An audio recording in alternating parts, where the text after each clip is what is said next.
Ideea mi-a venit citind un ziar. În 2002 am găsit o știre foarte scurtă de câteva rânduri, care spunea că muncitorii de la ARO au avut ideea să-și vândă sperma unei clinici americane instalate la Timișoara, iar cu banii pe care îi vor câștiga o să plătească datoriile uzinei. Și am păstrat știrea asta într-un carnețel pe care l-am tot timpul cu mine și încet, încet am început să mă gândesc ce s-ar întâmpla dacă ideea asta chiar ar fi pusă în practică. Pentru că, de fapt, la ARO nu s-a întâmplat nimic, a rămas în stadiu de idee. Și, de fapt, a fost mai mult o provocare pe care șeful unui sindicat minoritar de la ARO a făcut-o dând un interviu unui ziar local. El s-a dus la ziarul din Câmpul Lung, a dat un interviu spunând că au ideea asta.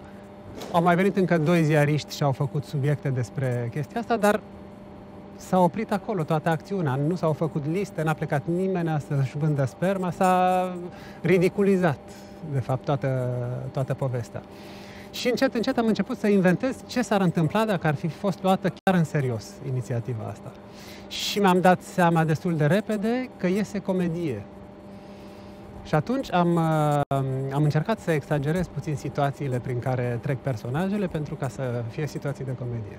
Și am scris scenariul în 2008. Între 2008 și 2009 am scris prima versiune și după ce am terminat-o în 2009 am trecut printr-o comisie la FEMIS, la Paris, unde studiam scenaristica, și acolo unul din producătorii care era în comisie mi-a spus că ar vrea să producă filmul ăsta și am zis că sunt foarte bucuros și mi-a zis, știe el pe cineva în România care ar fi foarte bun, pe Tudor Giurgiu. Și eu pe Tudor îl știam, de fapt.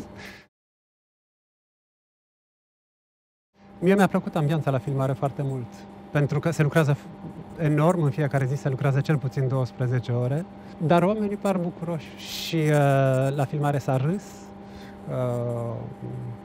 la filmare s-au spus fie actorii, fie persoane din figurație, fie persoane din echipă, asta ce se întâmplă aici, am eu un văr care s-a întâmplat și lui, sau chiar așa au făcut aia.